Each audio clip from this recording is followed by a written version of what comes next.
6. Boxing's biggest names, boxing's biggest stories, boxing's biggest fights, greatest memories and moments. We cover it all with a lot of experience between myself, Smitty, and he, Lee Groves. How much damn experience do we have here? We were trying to figure it out. About it seems like 100 damn years, something like that. Probably 100 years as fans, 80 years as professionals, somewhere in that neighborhood. Yeah. Well, I was almost, I don't even call myself a fan, man. I was in it from the time I was with him to me, I was in it. Yeah. Because of all the stuff I did. A lot of years. We got a lot to cover too. We've got some reviews and previews to do, and we have boxing's biggest names. If you don't recognize this name, you haven't been around the sport for a long time like we have. Dave Bontempo, an outstanding boxing commentator, boxing journalist, writer. He an award winner on multiple fronts. Dave Bontempo, who I've worked with and you've known for a long time. He's a guy that sometimes we don't think about with all the commentators that we see, and we'll get into why. One of the reasons we didn't see Dave as much as others is because he was always doing the international feeds, right? Very, very much so. When I was traveling with CompuBox, we would work the same shows, and he was the international voice. Most times he worked alone, Yeah. and he's also a Hall of Famer. He was in the New Jersey Boxing Hall of Fame, so he has a lot of accolades, and deservedly so. Yeah, Sam Taub Award winner as well. Dave Bontempo will join us. But you know what? You worked hard on all of these reviews and previews, so I flip the coin to you to go. All right. So when we were on a couple of weeks ago, we previewed the July 30th title fight triple header emanating from Yokohama, Japan. And I must say, it didn't disappoint because none of the defending champions won their fights. For instance, Eric Rosa lost the WBA light flyweight title after Kyosuke Takami scored a 10th round TKO, while Antonio Vargas barely kept his WBA bantamweight championship after fighting challenger Daigo Higa to a draw. Now, Higa, who has now fought to draws in back-to-back title fights, announced his retirement after the fight. And finally, we have a new WBA WBC flyweight champion in Ricardo Sandoval, who dethroned Kenshiro Taraji by split decision. Man, what an eventful card that was. And then the other card that we're going to review is last Saturday's DAZN show from Chicago, and that too was a wild and woolly night for more than a few reasons. In the main event, Oscar Duarte scored a 12-round majority decision over Chicago's own Kenneth Sims Jr., and because this was also a WBA title eliminator, he is now the mandatory challenger for champion Gary Antoine Russell. And that should be a good match because Duarte's a power punching aggressor, Russell's a power punching aggressor. Should be a terrific fight. I'm looking forward to it. But for us, the main event was the fight that happened right before that because our colleague Regis Prograis returned to the ring against Jojo Diaz in what was, in effect, a loser leaves boxing showdown. Now, why is that? Because Regis entered the fight on a two-fight losing streak, while Diaz had lost 6 out of his last 8 fights. But when all was said and done, Regis won by unanimous decision. And for me, though, it was kind of a mixed bag. On the positive side, Regis looked terrific on offense. His hands were quick, his jab was working well, his output was excellent. He averaged almost 90 punches thrown per round, and he was pretty accurate. But on the negative side, he was hit a lot, and when he got hit, he didn't react well. Now, I have to be honest, I'm concerned. I really am. Jason Langendorf, who writes for BoxingScene.com, perfectly captured my thoughts when he wrote the following, quote, "Oddly, Prograis is in a much more dangerous kind of limbo than his fallen foe. For a fighter who has never been stopped to have been buzzed so often by Diaz is a red flag, and one that should be carefully considered given that the win likely sets Prograis up for a much more dangerous fight." Now, Regis has said to us, privately and publicly, that his ultimate goal was to become a three-time champion at 140 pounds. And if that's the case, then the menu of champions consists of the following: IBF champion Richardson Hitchens, WBC titleist Subriel Matias, the aforementioned Gary Antoine Russell in the WBA, and the WBO king Teofimo Lopez. Now that's a pretty challenging group. Smitty, what are your thoughts about Regis's performance? What did you see? Well, you just said it all. The thing that is very concerning to me, I consider Regis a friend, is punch resistance or lack thereof. He seems to be getting buzzed by shots that would have not buzzed him in earlier years when we've seen him in, against even better competition and handling those shots. What I would do, and this could go for any fighter that I would see having that, is I would go get a neurological exam just to make sure that everything is okay, because I didn't like his feet the entire fight. The offense, the jab and the combinations and the accuracy was good, but his feet and legs, I should say, were all over the place. Balance. Was that from that first shot or the second shot or the third? Every shot that kind of hit him flush hurt him. That's a punch resistant problem, which is one way, when a fighter gets at the end, that happens. But just to be on the safe side, and because he's my friend, I would tell him, go get a neurological. If everything's fine and you have this in your mind and more importantly in your heart that you want to do this, I'd put a limit.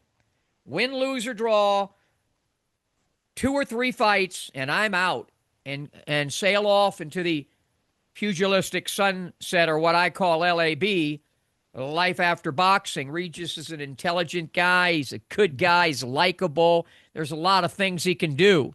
So that's my concern. And I don't think punch resistance, when it goes, you ain't getting it back. I don't. Yeah. For example, Errol Spence, I think, had that issue we saw in his last fight.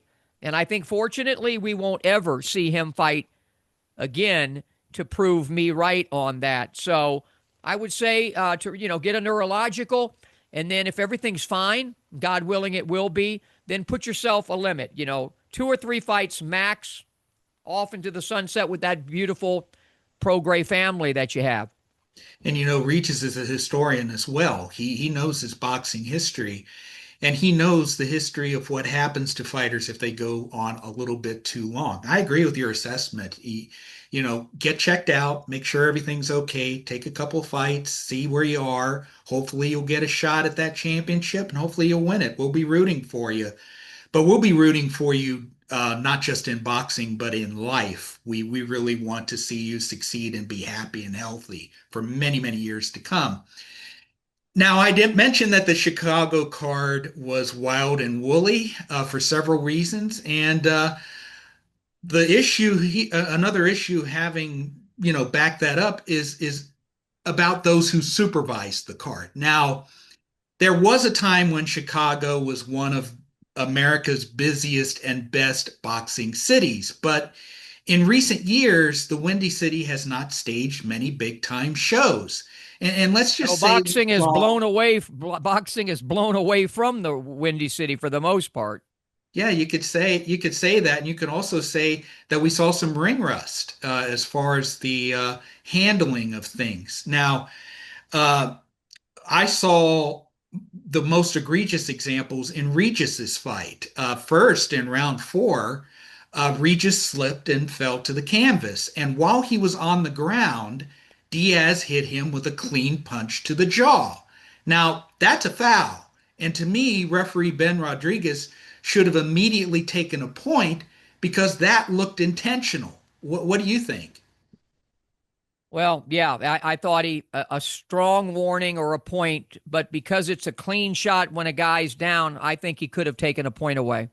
Yeah, and that would have sent a very strong message. Don't do it again or else you get disqualified. But right, but there was even more egregious with the Regis fight, and go ahead.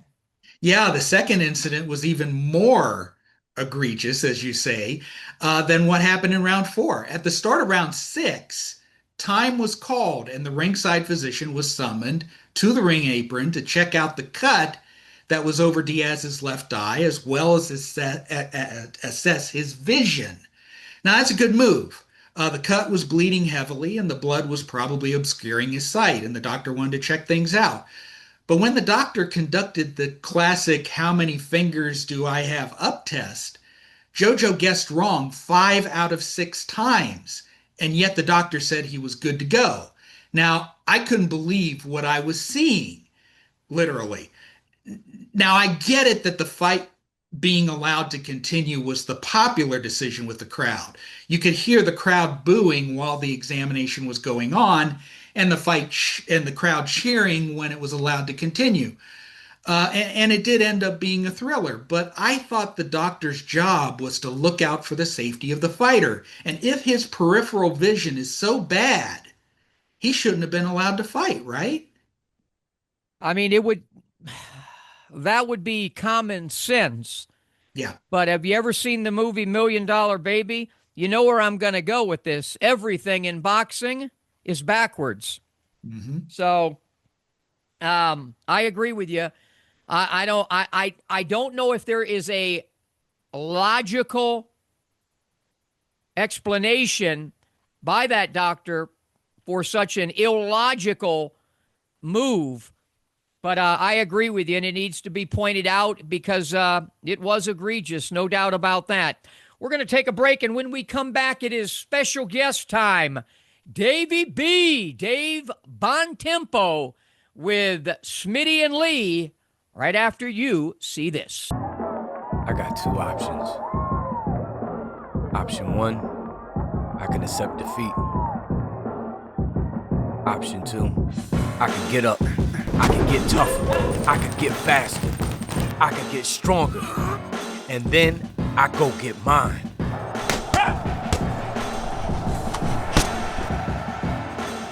I made my choice. Have you made yours?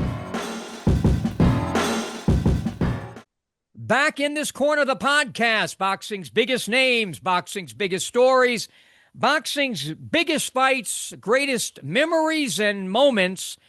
And our special guest knows a whole heck of a lot about all of that because he certainly is as outstanding a boxing commentator as there is and has been for a long, long time because he can do it all. He can do color, he can do blow by blow, he can do roving reporting, he can and has done it all. He's also a writer and a hell of a good guy, and he is Dave Bontempo. He's a Sam Taub Award winner. He's in the New Jersey and the Atlantic City Halls of Fame. I think at some point he will be in something that I host every year, which is the International Boxing Hall of Fame, as we welcome Dave Bontempo. Good to see you, my friend.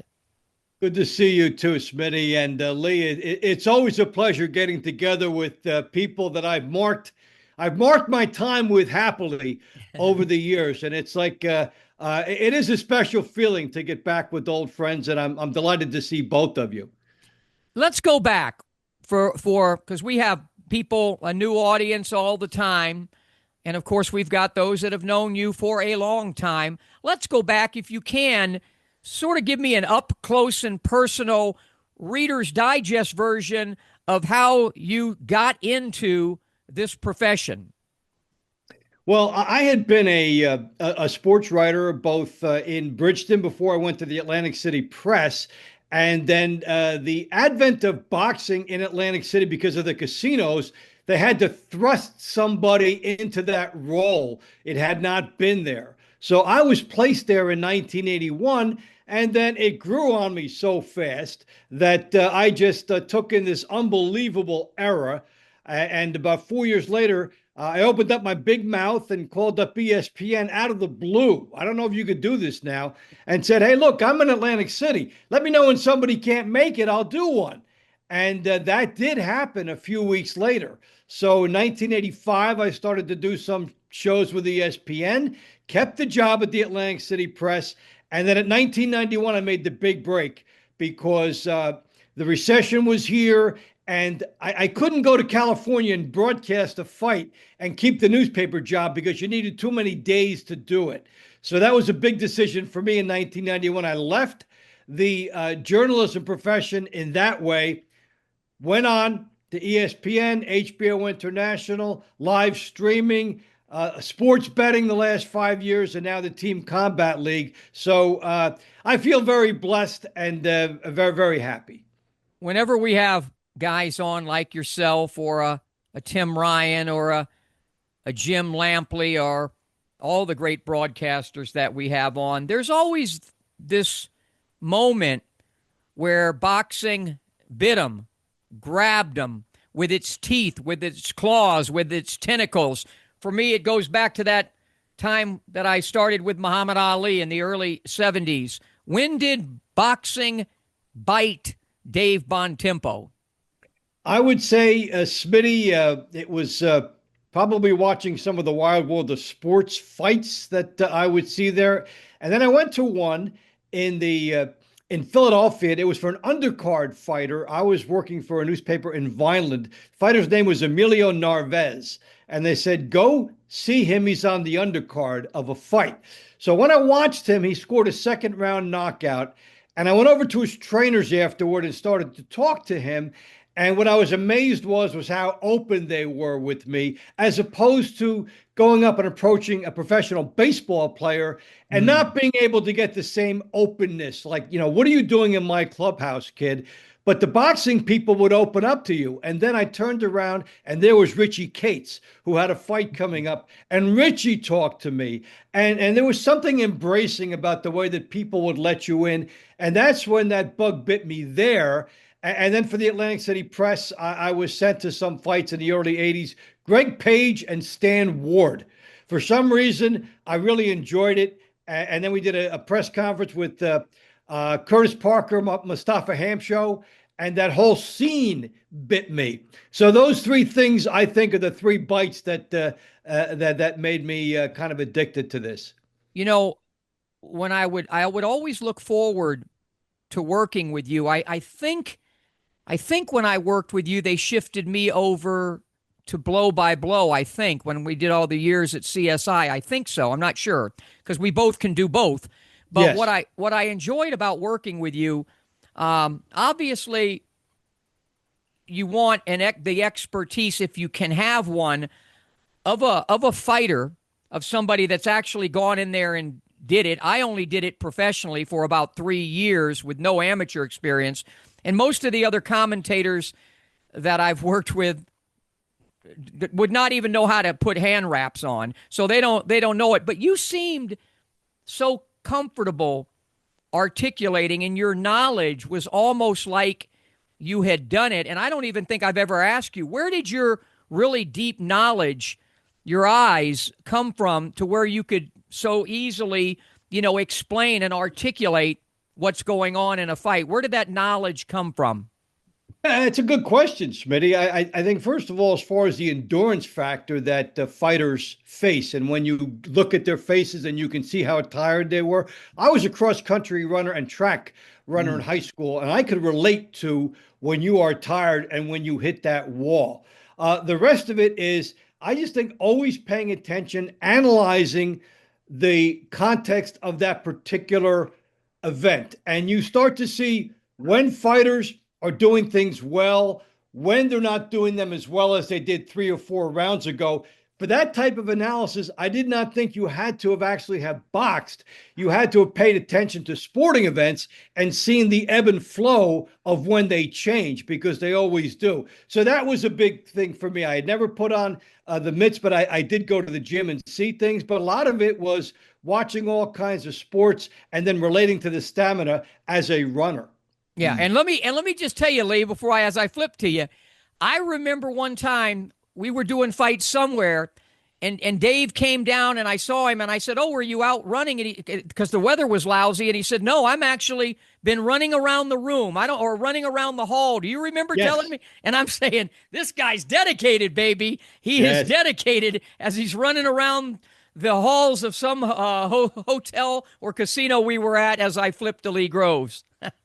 Yours has been a career marked by a lot of transitions. You began as a writer, then became a broadcaster, and then as a broadcaster, you did color, you switched to blow by blow. If you had your druthers, would you rather be a writer or a broadcaster, or would you prefer doing color or blow by blow if you were in the Wow. broadcasting side? I'll tell you, I think if you said only one thing, I probably would maybe do color Mhm. because of just the enthusiasm of working with a blow by blow person who will then tee you up for certain things. Usually when I do fights, it's whatever the other person doesn't want to do or can't do is where I go. But in the end, even with writing, I'm an analyst. Mhm. And so, for a broadcaster, as an analyst, you're seeing what goes on and you're doing it. Hey, I even wrote about technology. Not that I knew technology, but I could see how the companies would shape each other and which company was going to win a particular battle with an administrative case they had coming up. So I think it's an analysis thing that I prefer the most, and I carried that over into like the sports betting realm too. Being an analyst is the best thing. You have an analytical mind. Yes, Yeah.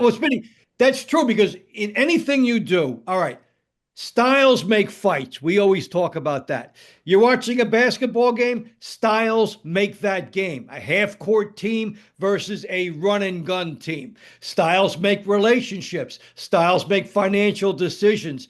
So I think we are fascinated by how do the styles match up in this particular thing that I'm seeing.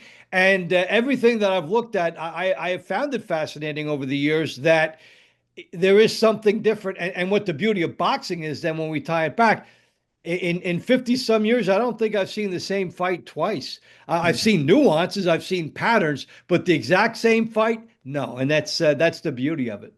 Were you that way as a kid? Like, were you really analytical as a kid? Yeah, yeah. I would sit there and watch all kinds of games. In fact, we were playing a game of family Monopoly all around the house, and then we went to bed. So I go to bed, and this guy, his name is Vinny Perillo. He was a friend of the family. Everybody's in bed. It's 11:30. Vinny Perillo asked my father who won the Monopoly game. Boom! I'm in my pajamas. I run down the stairs. I tell this entire stranger what happened in the game. My sister was winning. She landed in jail. When you land in jail in Monopoly, you can't collect debts. She owned Boardwalk and Park Place. We all landed on her. She never collected. She couldn't keep up with the game, and that's why she lost. And I went up the stairs thinking, why did I just say that to this stranger? Because it was important, because there was a why. You have to say, why did this happen? So I think I've always been fascinated with the why and the how. When that's in you like that, then that's how you react. Wow. Many of today's broadcasts involve a huge number of commentators, but for many years, you worked alone. Yes. Is there an art to working broadcasts by yourself, and do you think it's a dying art?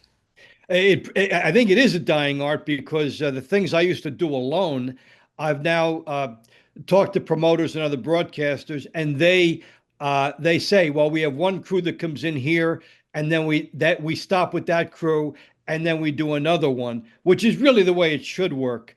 I never really loved working alone. It was a financial necessity by the people who had hired me that they wanted to save it. So what I'd say is, when you are alone, you imagine yourself in either role.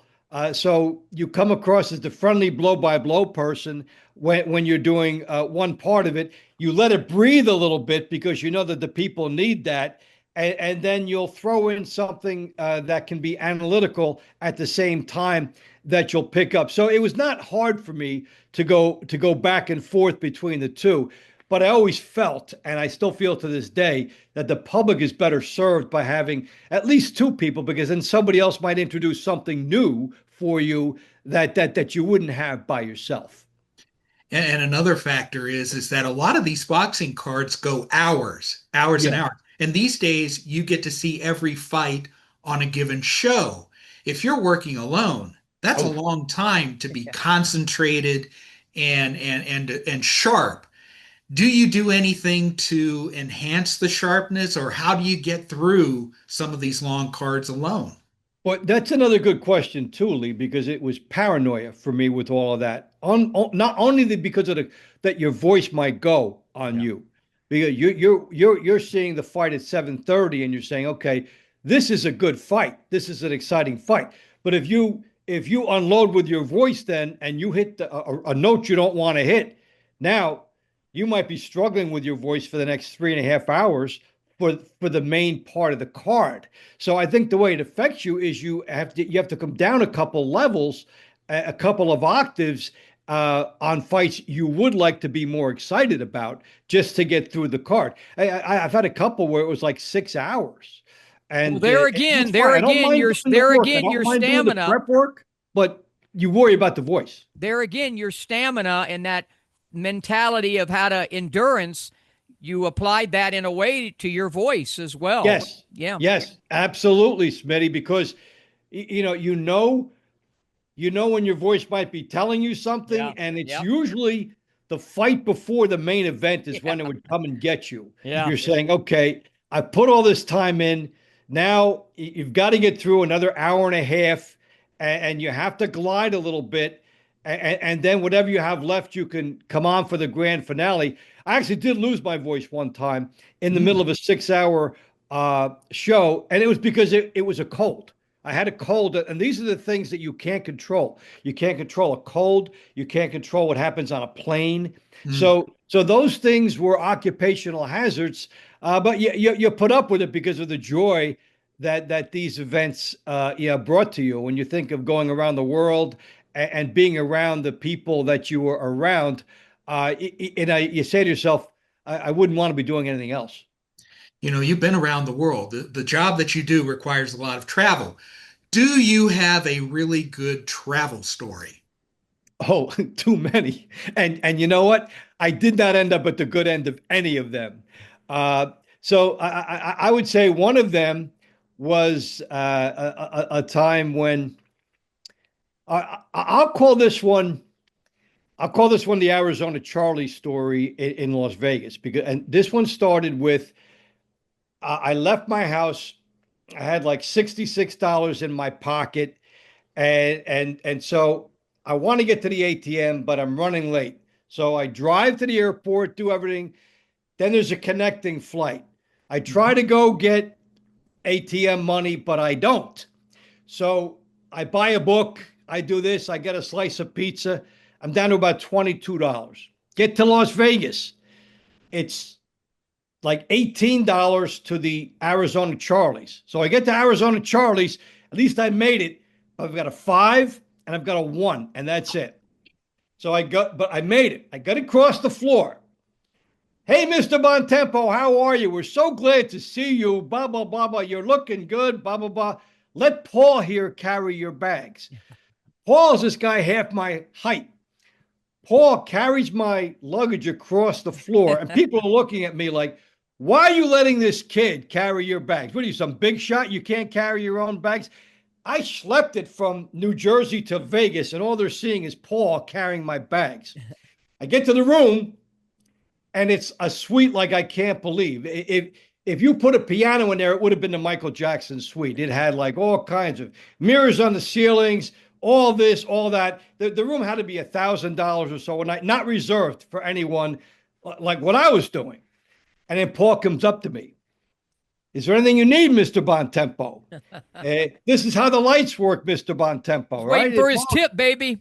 Paul's got the greasy palm syndrome. He's got Mr. Bontempo, right? So here I am in this suite that he thinks I'm a millionaire, and I've got $6 in my pocket for Paul. So I've got a 5 and I got a 1, and that's it. So I go like this with the 5. Here you go, Paul. Yeah. And there's more where that came from if you take care of me. And I wasn't lying. I had $1 left. I'm in this place. I've got $1. Please don't anybody call me. I get a call 5 minutes later. And what happened is they thought I was somebody else. There was somebody else named Dave Bontempo coming in from California who had been in a wheelchair. So they thought I was him. I Mm. had his room. Now I've been the wrong many things in my life at times, but I've never been the wrong Dave Bontempo. So now I have to go back across the room with $1, and the same people are looking at me now. I'm carrying my own bags. Hey, serves you right. That's what you did to Paul. Now you're carrying your own bags. And I had to get back in line for another half an hour to check in to a regular room. Yeah. So that was one of many fiascos that I had. And like I said, on many of these, I end up on the wrong end of it. It might be funny now, but it wasn't funny then. We are chatting with Dave Bontempo. That story made me think of because I could name 100 broadcasters, maybe not 100, but quite a few that you've worked with, including yours truly. But I want to talk about somebody that was near and dear to both of us. He was a guy that I first met as a child, coming up in Miami and meeting him at the Fifth Street Gym with Ali, or meeting him when I was a ball boy for the 72 Dolphins, the perfect Dolphins. And I would later get a chance to call many fights with him, and you traveled the world with him. And of course, I am talking about the late, great Colonel Bob Sharon. And I'll just toss to you to say whatever you'd like to about the Colonel. Well, the Colonel, we developed a fun thing, because the Colonel, he would kind of latch on to something that you were considered to be important to you, and then you and him would have a thing. So for Colonel and I, it was the Godfather movie. We would see each other and we would recite quotations from the Godfather movie and then apply it to our situation. So like in the movie where Fredo was complaining, yeah, I'm smart, Mike, not like everybody says. So I would go to the Colonel. Hey, I'm smart, Colonel. I can go to the locker room. I can take notes. He would do something like that too. We would play off each other. He was a very, very funny man. Obviously a very dedicated broadcaster, and we spent a lot of great time together. A lot of telephone conversations that we had, laughing about certain things. And I would say for him, we celebrated the absurdity of life, and the stories that he told that I could not repeat in any family setting. Yeah. But there are many of them. But we just had a great time together. And I know that I was, they said that he considered me one of his top pals at the end of his life. So, I was blessed to have been with him. And he taught me the value of singles. When he'd go to a place, he'd have 20 or 30 singles. He'd always dish one out to somebody who had done something for him, because that was his way of networking. He said, what a great idea. Have a little wad of change like that, because you make somebody's day. So, yeah, I miss him, and I celebrate him. Lee? There someone else from the New Jersey area passed away recently, and that was Dwight Muhammad Qawi. Yes. What are your remembrances of him? Well, Dwight Muhammad Qawi is I feel inexplicably tied to him, because he was one of the first big names that came along in that era for Atlantic City in 1981. He was Dwight Braxton then, and he came in and beat Mike Rossman, ended Mike Rossman's career essentially, and he became somebody that I always loved to study. I did a big story on him, coming from the streets of Camden, what he'd overcome, having been in jail, and then having become this terrific fighter. The last time I saw him, which was, a number of years before he passed, he lived in the next town. So I saw him. I said, Dwight, I just called a bunch of your fights for the Classic Network. So I saw hours and hours of your fights. I said, and I just realized you were one of the best bob and weave machines I ever saw. That you bounced from defense to offense better than anybody, with the head movement, and it was rhythmic. You couldn't teach that. It's just amazing when I saw you fight after fight, how you could be out jabbing taller opponents, and how you could always be right in front of them when they were bigger than you. And he got a real smile because I said that to him in front of people. He really enjoyed the recognition of that. And so I would always see him, talk about things like that. He became a counselor, a guy that had been through the wars in his life, counseling other people. And then we went into the Atlantic City Boxing Hall of Fame together. So again, we were tied. But I have always loved him as being one of the architects of an era in Atlantic City boxing that will never be repeated anywhere else.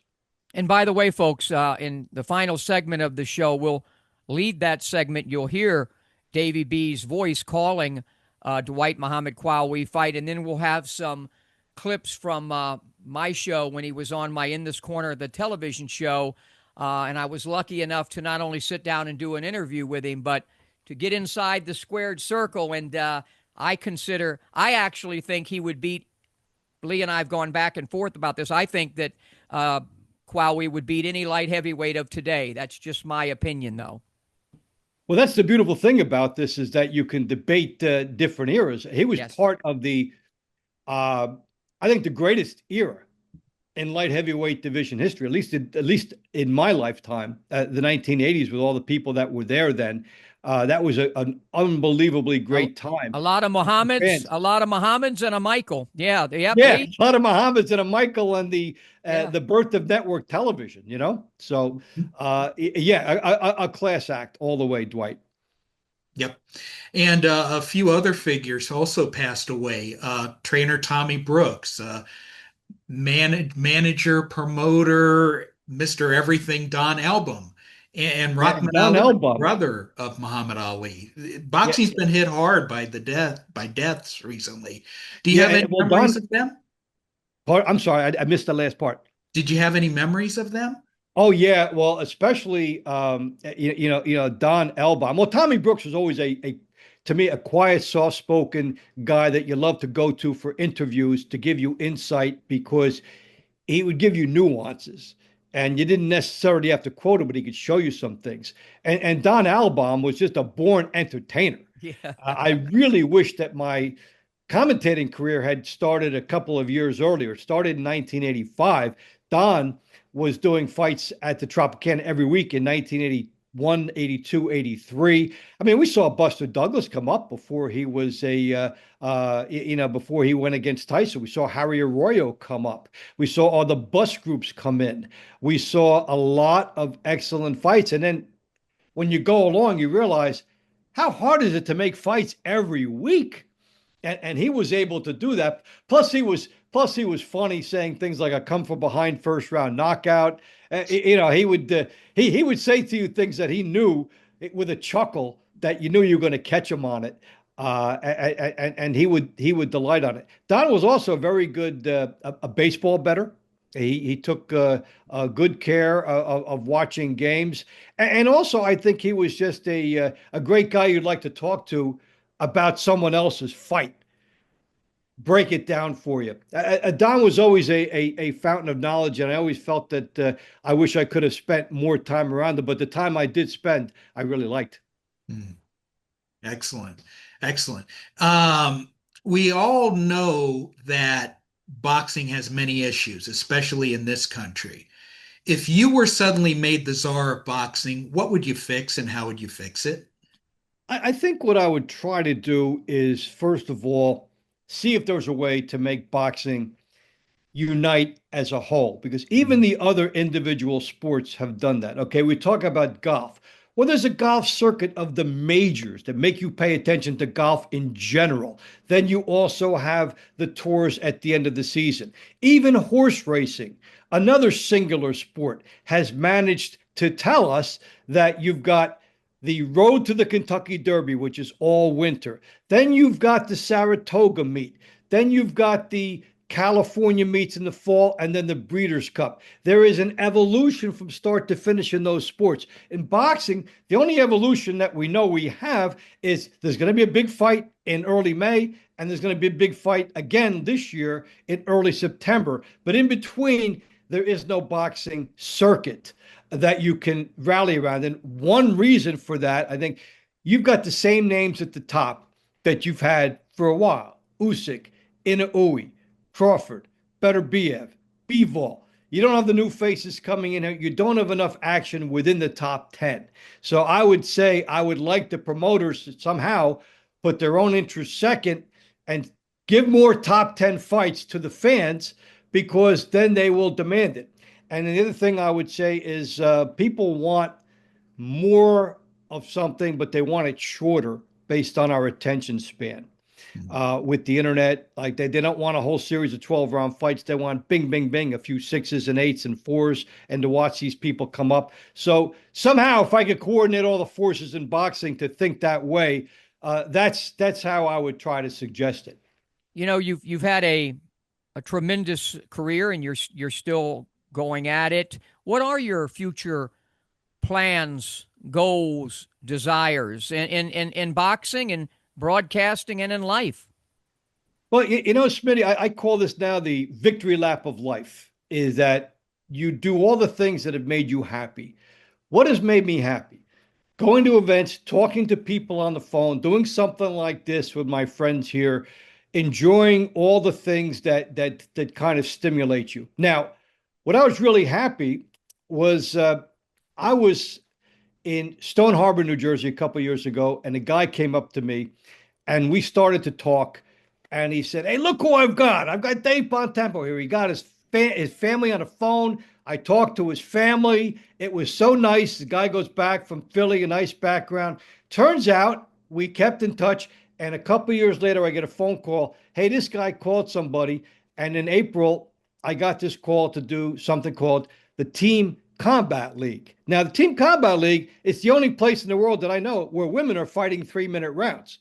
They debuted it by allowing them to do that. It's 24 one-round fights. It's team concepts. You've got some former champions like Steve USS Cunningham. You've got people like Jesse Hart trying to get one more piece of the apple. There's some different skills involved. And when you say your goals, I think it's just to enjoy being on whatever stage you like that just makes you feel good about being around people or doing something, because once you get to a point where you don't have to do anything, it feels really great to do something that you want to do and something that you love.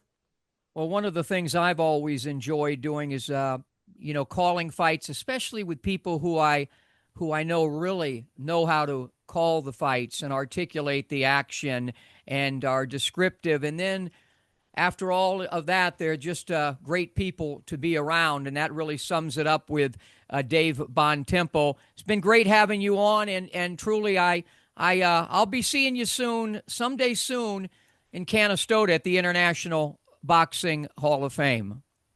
Hey, thank you, Smitty and Lee. I appreciate you guys as always, and our association going back years. It's always special. And we'll be talking to each other again, and enjoy it just as much as now. Dave Bontempo. We'll take one final break. We'll come back. You'll hear Davey B talking about Qawi, all of that after you see this.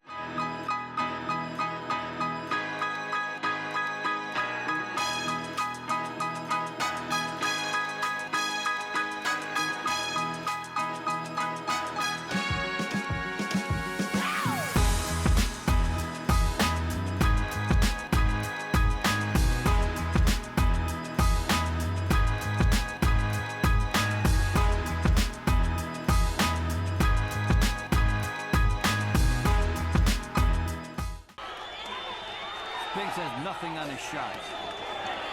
Qawi just continues to move in. Referee taking a close look. Body shot by Qawi. Another good body shot by Qawi. Two more by Qawi. Big shots here. Leon Spinks taking too much, and Mills Lane says no more. An appropriate stoppage as Qawi just continues pumping shot after shot into Leon Spinks. Back in this corner of the podcast, sometimes I wish that, when we pause and we let our guests go, that we still roll, because some of the best stuff we did with Davey B there was during that little break, wasn't it? Definitely. Talking to him before. What a great guy. I always enjoyed working with him, and still has that energy, doesn't he? after all Definitely so. of these years. And Dazzling Dawn said, I better have a lot of energy when I see her September the 20th. But that's a whole nother story that I didn't bring that up, did I? I think I did. Okay, perfect Yes, you segue did. to Dr. Nam. Fawn. There you go. Dental implant expert. I've been saying for a long time on these commercials that not everybody's going to rush out and get implants. But if you're at a certain age, it is the way to go. Caps, crowns, bridges, they all go bad. They all deteriorate over time. And that's when it gets, you need an expert. You need somebody.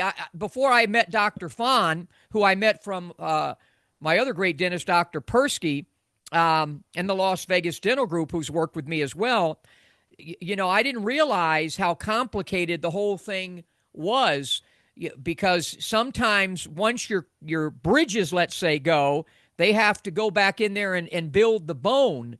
And then that has to heal and set in order for them to even be able to put the implants in. I've learned a lot through this process. It's a good thing there's sedation, too. Did I mention that Dr. Fahn specializes? Look at that picture right there.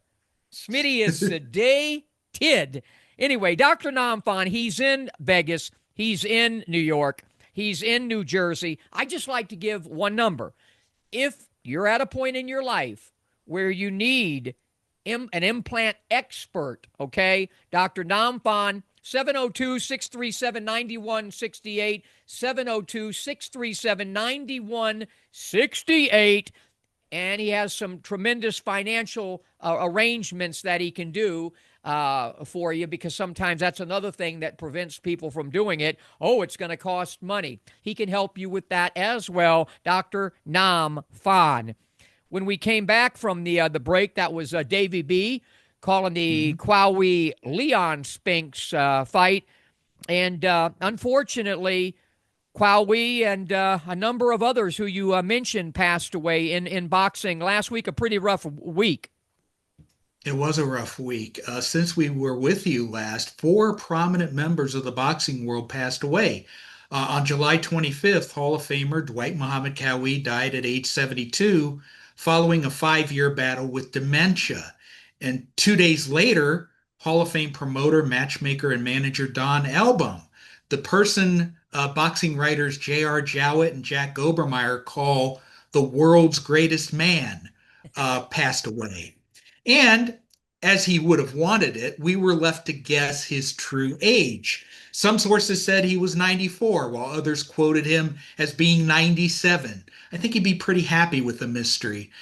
And 2 days after that, renowned trainer Tommy Brooks, who was best known for his work with Pernell Whitaker, Junior Jones, the Klitschko brothers, Freddie Pendleton, Mike Tyson, and especially Evander Holyfield, died at age 71 following a brief bout with cancer. And 2 days after that, Rahman Ali died at age 82. So let's address these in reverse order. Everyone knows about your deep association with Muhammad Ali, but you have a lot of memories of Rahman, who was born with the sobriquet Rudolph Valentino Clay. Tell us about him. What I remember was I think that first time Ali laid eyes on me and I laid eyes on him, he was walking down the street with Rahman. And Ali, I was so mesmerized with Ali, the dude next to him really didn't matter to me.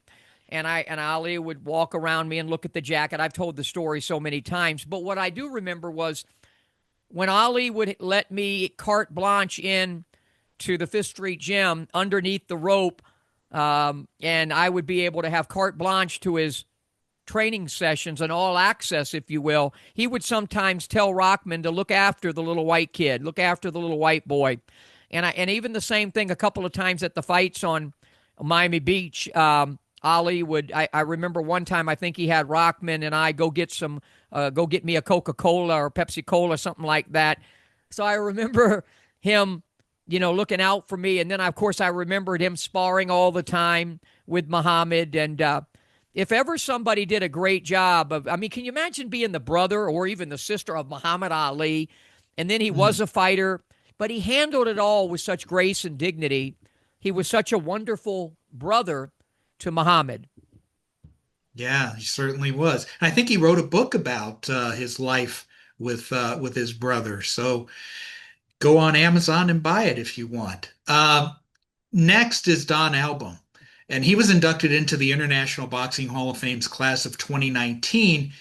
And to say he was colorful was an understatement. I wish we had Promoted, footage from me sitting on the, at the lecture stage, and talking, sharing stories with him for about an hour.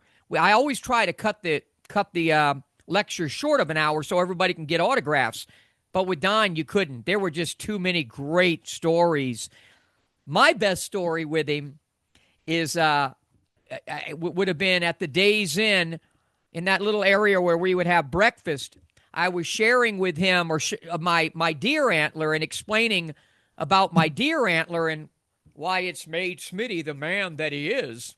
And Don said, "What is it?" And I explained it to him. If you put it under your tongue. He didn't even look at the ingredients or take any time to think about his condition. He just grabbed it and took a whole bite. I said, no, that's too much. And the next thing, he grew antlers and was running through Canastota all the way to the Adirondacks or whatever it's called there. I love the guy. He was a brilliant storyteller. They were mostly true stories.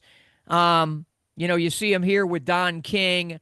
The previous picture was him and I. It might have been that very same day, but he was one of those Damon Runyon-esque characters that could only exist in boxing. Yeah, definitely so. I got to speak with him for about 15 minutes during his Hall of Fame induction year, but that was an experience in itself. Unforgettable guy, Don Elbaum. I also met Tommy Brooks exactly once. This took place during my early years working with CompuBox, and as I was checking into the hotel at the registration desk, I spotted him sitting with his father-in-law, Hall of Fame Lou Duva, at one of the tables in the eating area. And I recognized him immediately, introduced myself, and we sat down for about a half an hour. And that half hour just flew by. They knew so much and they knew so many people. Did you get to meet Tommy? Oh, yeah. Did you have any dealings with him? No, yeah. I had great experiences with Tommy, but mostly just as being a really kind-hearted, soft-spoken, out of character for boxing kind of guy, but very knowledgeable, a wise dude, a caring dude. I had good experiences with him, and he knew his boxing, but he also just was a really good dude. He would be like the antithesis of Don Elbaum in terms of personalities, but then again, everybody was with Don. Absolutely, 100%. And finally, we come to Dwight Muhammad Qawi, formerly known as Dwight Braxton. He famously served time at Rahway State Prison, and upon his release, he began training at Joe Frazier's gym in Philadelphia. He turned pro without having had an amateur fight, and despite standing just 5'6.5", he not only became light heavyweight champion, he also won the cruiserweight title. During his 20-year career, his record was 11 and 1. With 25 knockouts, and he was inducted into the International Boxing Hall of Fame in 2004.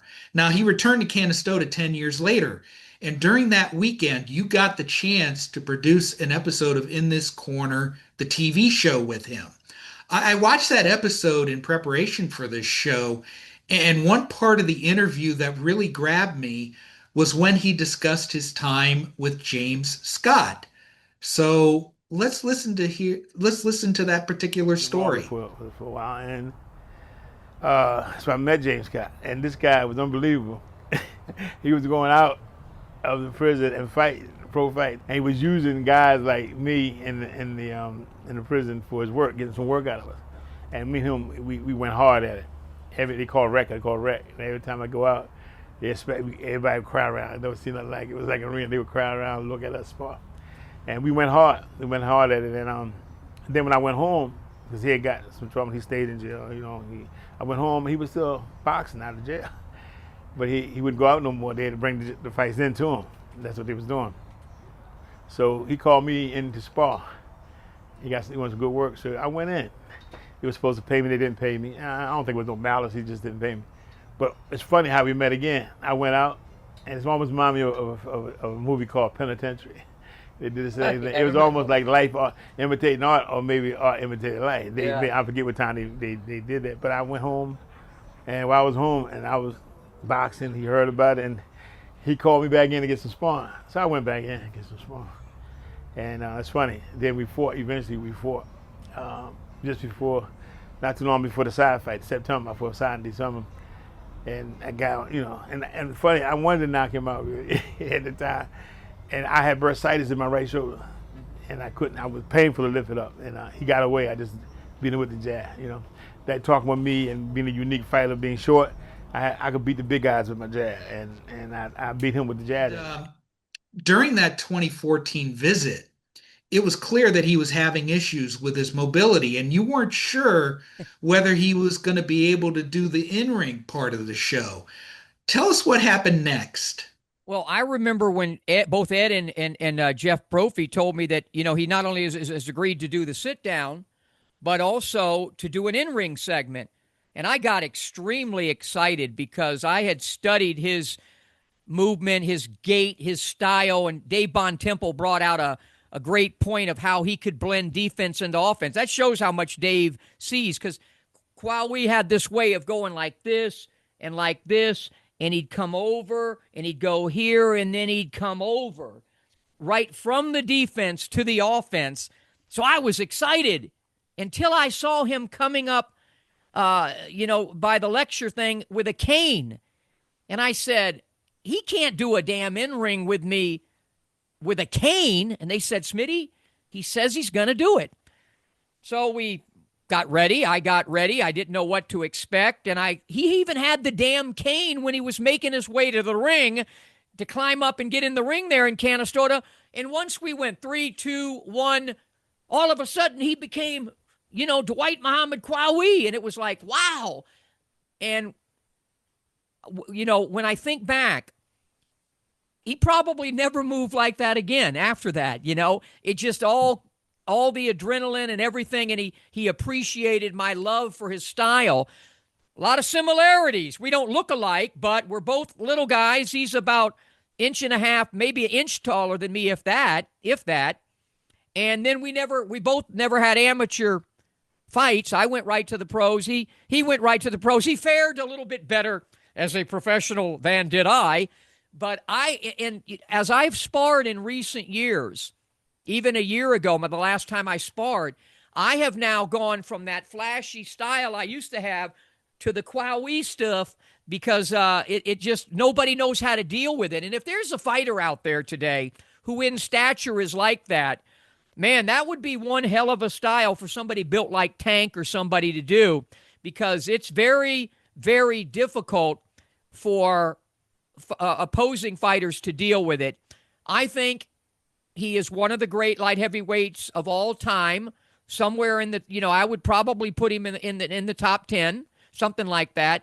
And we got some great guys out there today. We really do. But none of them, in my opinion, would beat Dwight Muhammad Qawi, Dwight Braxton, Dwight Muhammad Qawi at his best. I think he would beat these guys of today. That's just my opinion. Mm-hmm.